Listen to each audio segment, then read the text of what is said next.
Before you go outside, if you've never done a customer discovery interview, it's probably helpful to actually do dry runs. First with maybe your co-founders, and then with some friends who are actually not inside your company, where you can actually try to do these questions without giggling hysterically or being flustered. And so just getting some practice. You don't have to practice for a week or a month, but I'd say at least 3 to 5 times just practicing this. And the first couple times you'll actually be reading off a script. And then after you get comfortable, you'll kind of understand the general gestalt of where you want to go. The other thing is, if you're a founder of a company, you ought to understand that customer discovery can't be outsourced or can't be given to an employee. It's a big idea. The reason why you're doing discovery, it's not a focus group. It's not a focus group. What you're trying to do is, number one, validate your initial hypotheses. But we now know most of your hypotheses are probably wrong. But an employee or a consultant can't take the next step, which is actually to test whether you need to iterate or pivot. They're not authorized to change the company's strategy.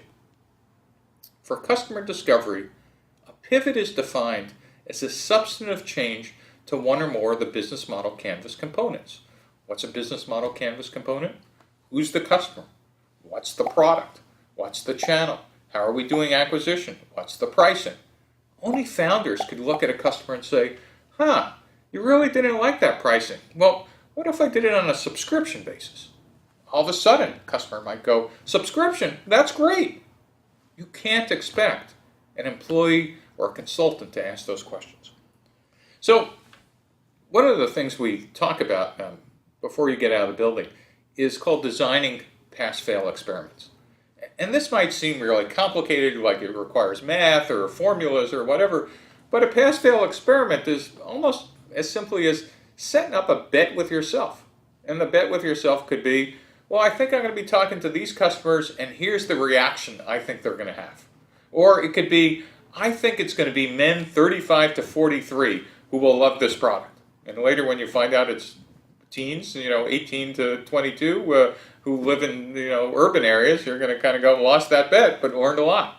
Or later on, as you're actually testing customer acquisition, you might be making more sophisticated bets.